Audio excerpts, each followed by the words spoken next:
These 9 parenting rules will reduce challenging behavior, eliminate power struggles, improve behavior over time, and make you a less stressed, more calm parent. Let's keep this practical. I'll give you the rule, why it works for a toddler's developing brain, and exactly how to try it at home. Welcome to Kind and Clear Parenting. Join us for gentle parenting and real-life insights to raise your kids with calm and confidence. Don't forget to subscribe for new videos every week. Rule 1. Match your words to your child's brain. You know those moments when you ask your toddler to do something and they just stare at you? Or maybe they look away, keep playing, and you start thinking, they're ignoring me on purpose. Most of the time, that's not it at all. What's really happening is simple. Their brain is overwhelmed. The part of the brain that handles short-term instructions, called working memory, is still tiny at this age. Think of it like a small cup. Now imagine pouring a whole jug of water into that tiny cup. Most of it spills out, right? That's exactly what happens when you give your toddler a long list of directions. Clean up your toys, put on your shoes and socks, then get in the car so we can go to the playground. To us, that sounds totally reasonable. But to them, it's just too much. The cup overflows, and when that happens, kids don't get defiant. They freeze. They do nothing. Not because they don't want to help, but because they literally can't hold all that information in their head. So here's what to do instead. Walk over, say their name, wait for them to look at you. Then give one simple instruction that matches what their brain can actually handle. If your child is around 18 months, keep it to one step. Something like shoes on. By age 2, you can add a second step, but make sure the steps are connected. Get your shoes and put them on. That works because both parts go together. But if you said, put on your shoes and then go get the ball, that's probably too complicated right now. Around age 3, their memory grows. They can handle 2 steps that don't have to be related. So you might say, put on your shoes, then grab your hat. And by about 5, most kids can manage 3 short steps. Something like ball in the bin, shoes on, to the car. Then, here's the secret most parents skip. Stop talking. Wait, 7, 8, maybe 10 seconds. Don't repeat yourself. Don't raise your voice. Just give them that space to think. Because a developing brain needs time to process what you said, figure out how to do it, and then actually do it. And when you start matching your words to what their brain can truly handle, plus give them that processing time, you'll notice something amazing. They'll start listening the first time you ask. Rule 2. Say it once, then follow through. Now that your directions are shorter and clearer, let's talk about how to make them stick. You know that pattern where you ask your child to do something, they don't move, so you repeat it, and then you say it louder and louder until you finally yell, step in and make it happen? We've all been there. And here's the thing, when that becomes a habit, your child learns something without you even realizing it. They learn that they don't need to act until your voice gets big, or until you're standing right over them. We don't do this on purpose, it just happens. But we can flip it. Here's what I call the follow-through method. Step 1, give the short direction. Step 2, wait 10 seconds. Step 3, if nothing happens, step in calmly and help right away. Simple, but powerful. Let's look at what that sounds like in real life. You say, blocks in the basket, and then you wait. No repeating, no sighing, just a quiet 10-second pause. If your little one is still sitting there, break it down and help them take the first small step. Point to the block and say, pick up the block. If they don't move, gently place the block in their hand while repeating, pick up the block. Then guide their hand toward the basket and say, now put the block in the basket. If they need help, guide their hand to drop it in. And as they do each step, praise the effort. You picked it up, now you put it in. Well done. That's it. Yes, it takes more effort than shouting across the room, but here's the reward. When you do this consistently for a little while, your child learns something much more valuable. They learn that when you say something, you mean it.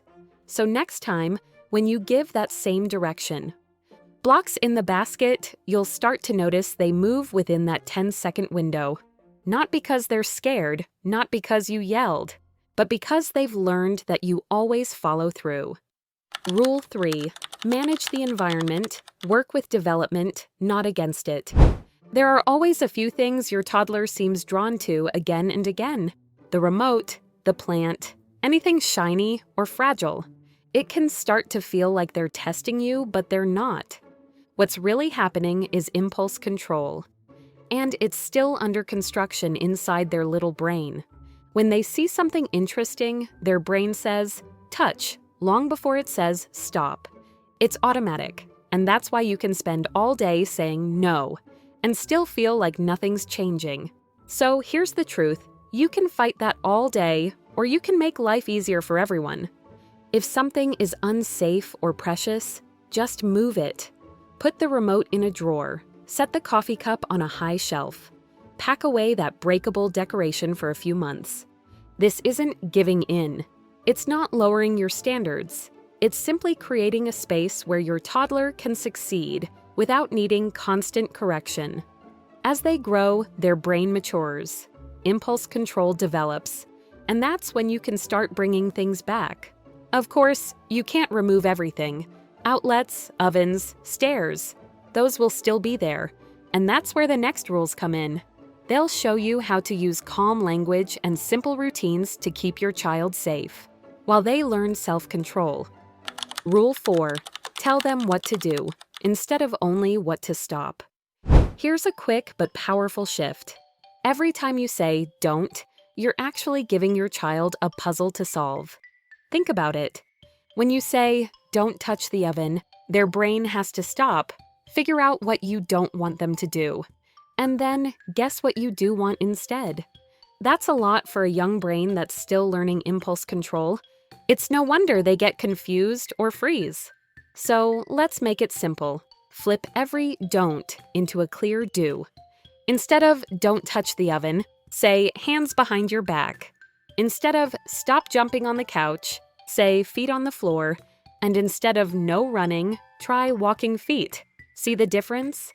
When your instruction tells them exactly what success looks like, cooperation skyrockets. It's not magic, it's clarity. And clarity makes life easier for both of you. Rule 5. Replace later with clear timing. Later is a black hole in toddler time. When you say, you can have a cookie later, your little one doesn't know if that means 5 minutes or 5 days. So they ask again and again and again. They're not trying to be annoying. They're just trying to understand when. The fix is simple. Tie your answer to something real in their day. You can have a cookie after dinner. We'll read that book after bath time. Now, they have a clear picture in their mind. They know exactly when it's going to happen. Will they still feel disappointed sometimes? Of course, that's normal. But the endless asking, that drops fast. Because now your child doesn't feel confused, they feel informed, and that makes everything calmer for both of you. Rule 6. Hold the boundary and acknowledge feelings. Even with clear explanations, sometimes your child just won't like the answer. You'll hear a loud, no. You'll see tears, maybe a full dramatic flop onto the floor. And in that moment, every part of you wants to make it stop. You think, maybe I'll just give them the cookie? It's easier, but here's the problem. When you change your answer because they escalate, you're teaching them something very human. Escalation works. So here's what to do instead. First, name the feeling and restate the boundary. You're upset you can't have the cookie right now. I get it. You can have one after dinner. Keep your tone warm, steady, and calm. Don't add new reasons. Don't start negotiating. Just hold the boundary with kindness. When your words stay consistent and your tone stays gentle, your child learns 2 powerful truths. Their feelings are safe, and your boundary is steady. Over time, those big reactions fade because they no longer change the outcome. Rule 7. During tantrums, connect first, reason later. When your child is in the middle of a full-on meltdown, Their brain is flooded with stress chemicals. The part that handles logic and reasoning, the prefrontal cortex, is basically offline. That's why trying to explain your point in that moment doesn't help. In fact, it usually makes things worse. So instead of reasoning, focus on co-regulation, helping their body calm down by showing them how. Get down to their eye level. Keep your voice soft and slow. Say something simple like, "You're really upset."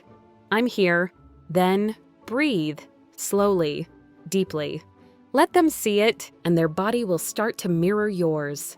Wait for small signs of calm. Less crying, slower breathing, softer shoulders.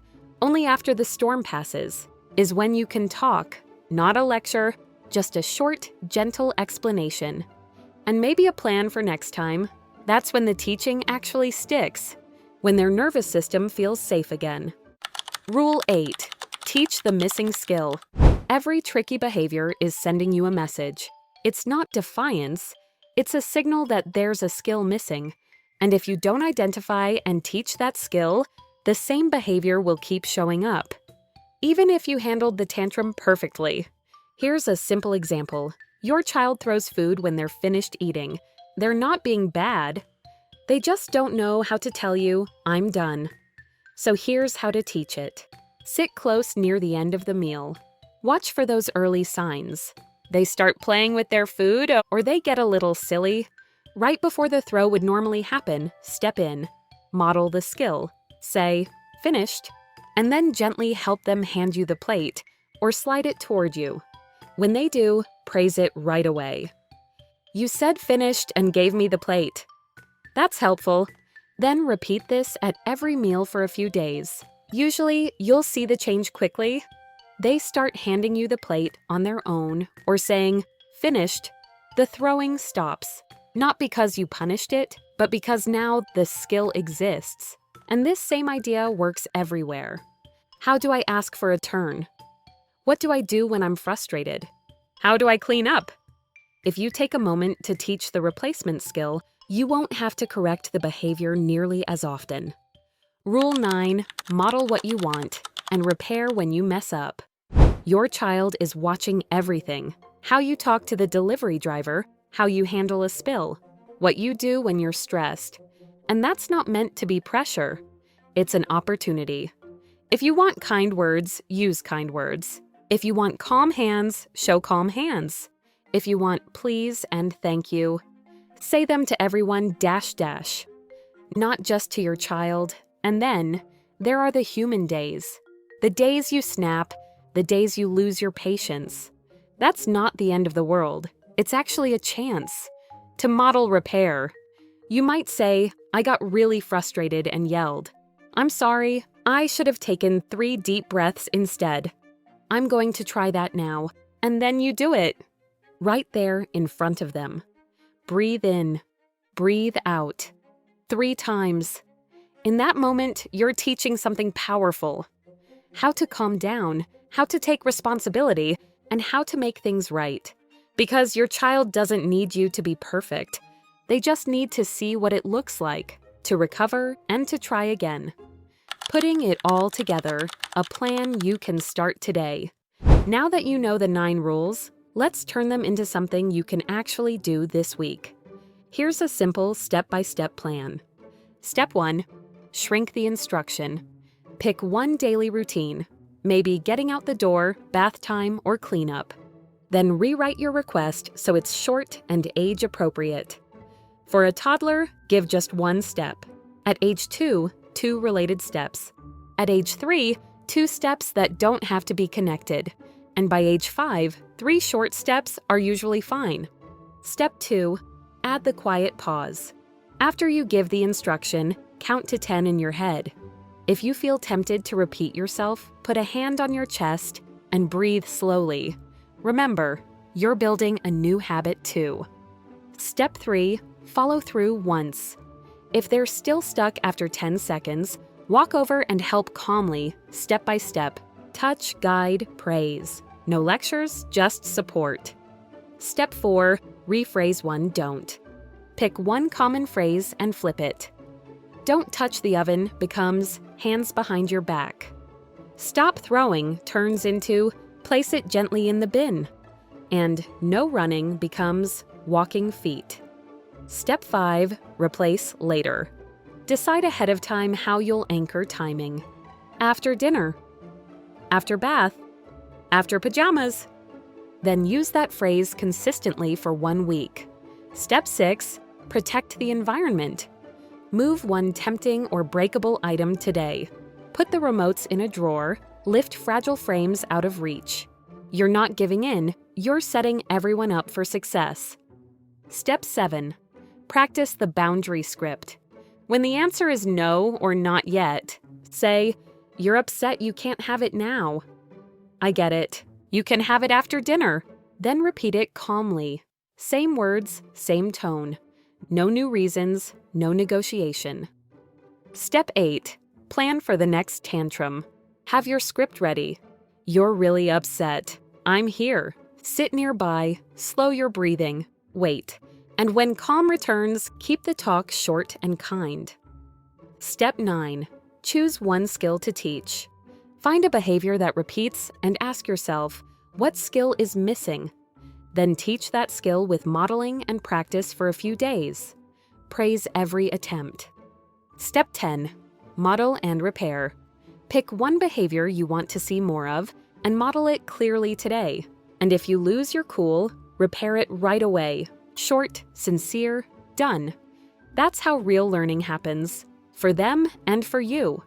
These 9 rules are simple on paper and powerful in practice. You don't have to become a perfect parent. You don't have to win every moment. Focus on clarity, consistency, and connection. When you say less and help once, when you anchor your timing and hold the boundary kindly, when you breathe first and teach the skill later, you'll see your child cooperate more and you'll feel more.